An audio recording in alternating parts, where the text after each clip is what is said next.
Hello everyone, we are going to start with the chapter The Making of the National Movement 1870 to 1947, Class 8th.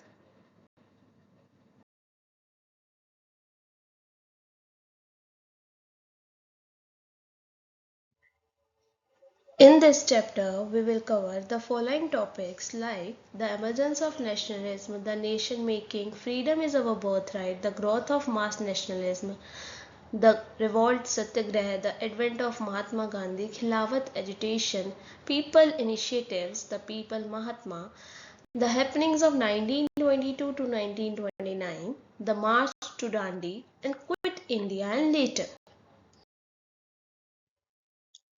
First, we will learn about the emergence of nationalism.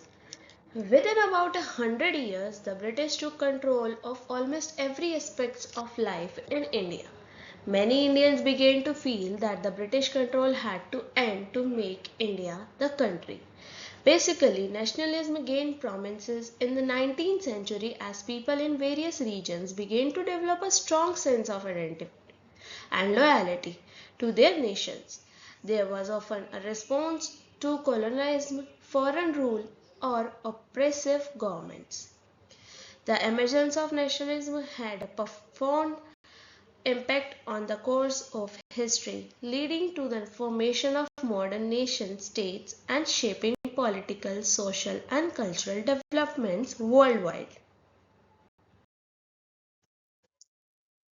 A nation in the making. In its first 20 years, the Congress was moderate in its objectives, the methods.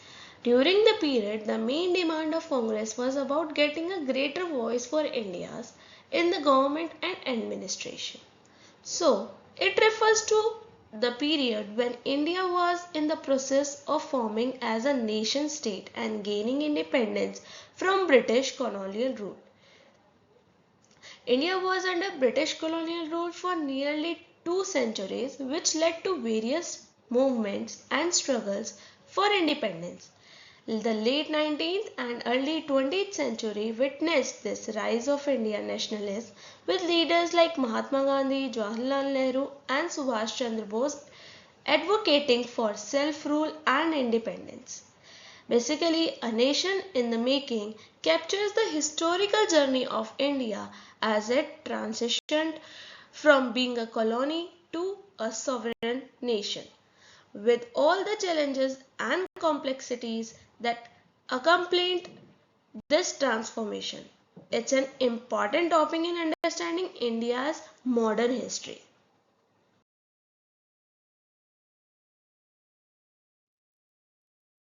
Freedom is our birthright. As we all know, the statement freedom is our birthright is associated with the Indian independence movement and was famously proclaimed by Bal Gangadhar Tilak, a prominent leader during the India struggle for independence. Now, basically, what happened? By the 1890s, many Indians began to raise question about the political style of the Congress. In Bengal, Maharashtra, and Punjab, leaders such as Bipin Chandra Pal, Bal Gangadhar Tilak, and Lala Lajpat Rai were beginning to explore more radical objectives and methods.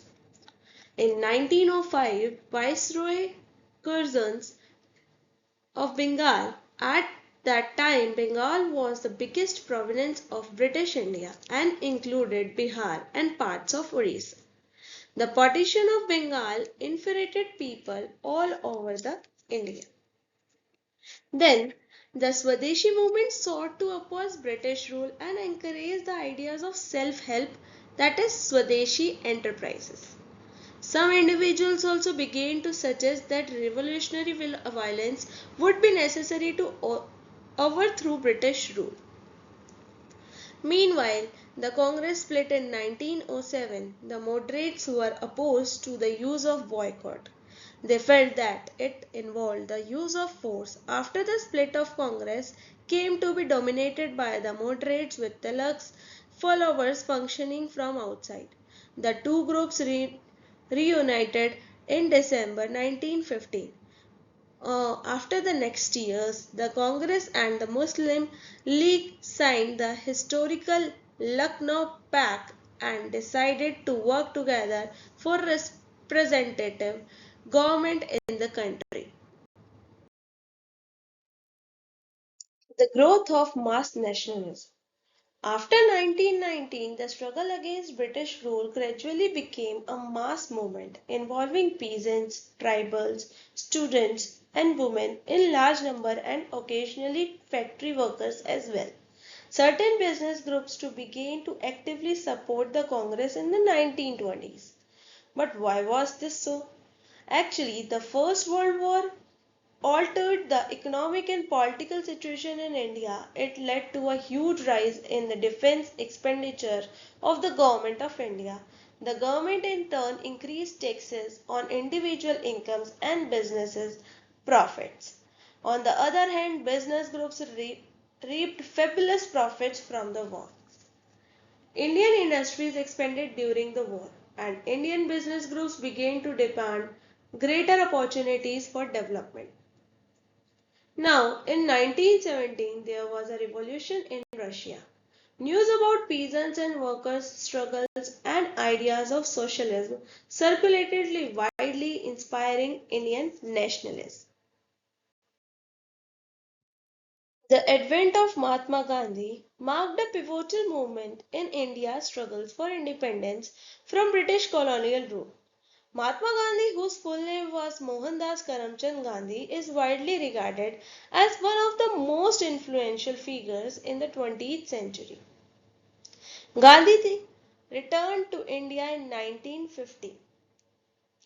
Mahatma Gandhi spent his first year in India traveling throughout the country, understanding the people, their needs, and the overall situation. His earliest interventions were in local movement in Champaran, Kheda, and Ahmedabad, where he came into contact with Rajendra Prasad and Vallabhbhai Patel. In Ahmedabad, he led a successful mill workers' strike in 1918.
This is the image of founders of Natal Congress 1895. The Natal Indian Congress (NIC) was founded in 1895 in South Africa. It was established to represent the interest of Indian community, particularly the indentured laborer who had been brought to South Africa to work on sugarcane plantations. In 1895, along with other Indians, Mahatma Gandhi established the Natal Congress to fight against racial discrimination. The Rowlatt Satyagraha. The Rowlatt Act is passed in 1919. The act curbed the freedom of expression and strengthened the police powers. Gandhiji gave a call for a Satyagraha against the Revolt Act. He asked the people to observe 6 April 1919 as the day of non-violence opposition to this act. Satyagraha Sabha were set up to launch the movement.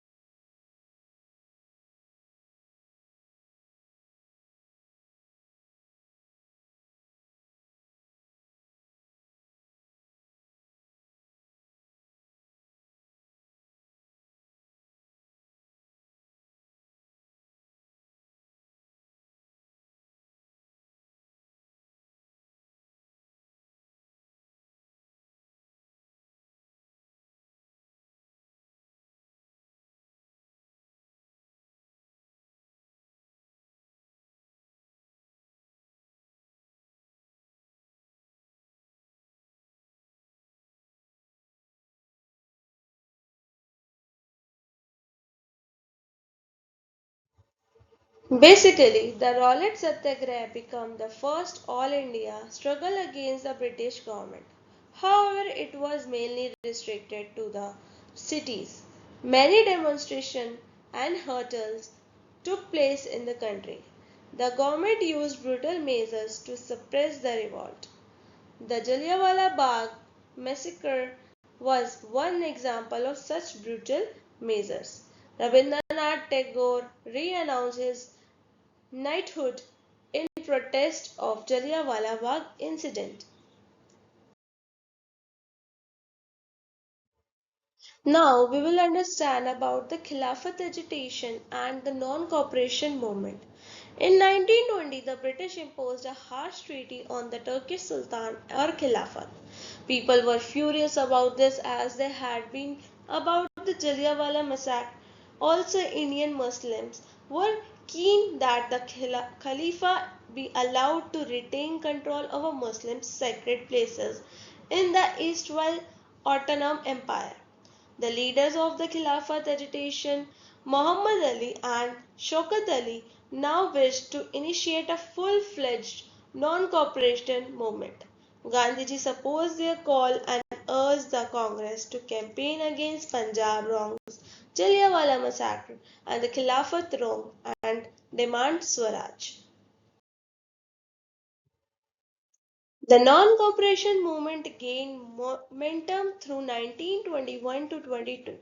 Thousands of students left government-controlled schools and colleges. Many lawyers such as Motilal Nehru, C.R. Das, C. Rajgopalachari, and Asaf Ali gave up their practices. British titles were surrendered and legislatures boycotted. People public bonfires of foreign cloth. The imports of foreign clothes fell drastically between 1920 and 1922. On the image, you can see the images of lawyers who gave up their practices while non-cooperation movement.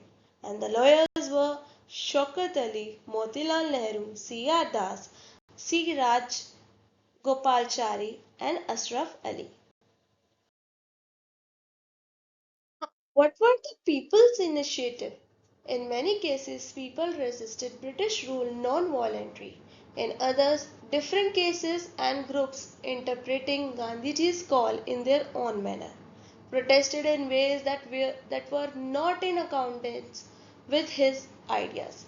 In Kheda, Gujarat, Patidar, peasants organized non-violent campaign against in the highland revenue demand of the British. In coastal Andhra and interior Tamil Nadu, liquor shops were picketed. In Sindh, now in Pakistan, Muslim traders and peasants were very enthusiastic about the Khilafat call. In Punjab, the Akali agitation of the Sikhs sought to remove corrupt Mahants supported by the British from their Gurdwaras. Interestingly, in the Assamese Vaishnava songs of the period, the reference of Krishna was substituted by Gandhi Raja. The people's Mahatma. Now we can see that people thought that the Gandhiji as a kind of messiah, as someone who could help them overcome their misery and poverty. Gandhiji wished to build class unity, not class conflict. Yet peasants could imagine that he would help them in their fight against zamindars and agricultural laborers believed he would provide them land. At times, ordinary people credited Gandhiji with their own achievements. For instance, at the end of powerful movement, peasants of Pratapgarh in the United Provinces managed to stop illegal eviction of tenants, but they felt it was Gandhiji who had won this demand for them. At other times, using Gandhiji's name, tribals and peasants undertook action that did not come from Gandhi ideas. Now, what were the happenings of 1922 to 1929? As you also know that Mahatma Gandhi was against violent movement. He abruptly called off the non-cooperation movement when in February 1922 a crowd of peasants set fire to a police station in Chauri Chora. 22 policemen were killed on that day. The peasants were provoked because the police had fired on their peaceful demonstration. And once the non-cooperation movement was over, Gandhiji's followers stressed that the Congress must undertake constructive work in the rural areas. Other leaders such as Chittaranjan Das and Motilal Nehru argued that the party should fight elections to the councils and enter them in order to influence government policies. Two important developments of the mid-1920s were the formation of Rashtriya Swayam Seva Sangh (RSS), a Hindu organization, and the Communist Party of India. These parties have held very different ideas about the kind of country India should be. The March of Dandi. The sword law gave a monopoly right to the state on the manufacture and sale of salt. Mahatma Gandhi and other nationalist leaders argued that salt was an essential item of our food and hence it was wrong to impose a tax on salt. Moreover, the issue of salt affected all the rich and poor alike. Gandhiji declared that he would lead a march to break the salt law. Gandhiji and his followers marched from Sabarmati to Dandi to break the salt law. Gandhiji picked up a handful of salt to symbolically protest the salt tax.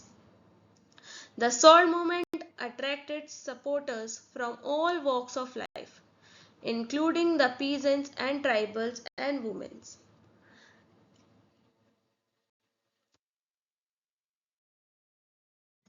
Even while the Dandi March, thousands were sent to jail. Most of eminent leaders were arrested. The Government of India Act of 1935 prescribed provincial autonomy. Elections of provincial legislatures were held in 1937. The Congress formed the governments in 7 out of 11 provinces. The Second World War broke out in 1939. The Congress leaders were critical of Hitler and hence they decided to support the British in the war. But they wanted independence of India after the war. He returned of his gesture. However, the British did not agree with the demand and the Congress ministers resigned in protest.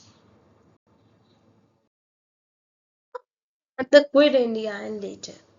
Mahatma Gandhi decided to begin a new phase of movement against the British while the Second World War was going on.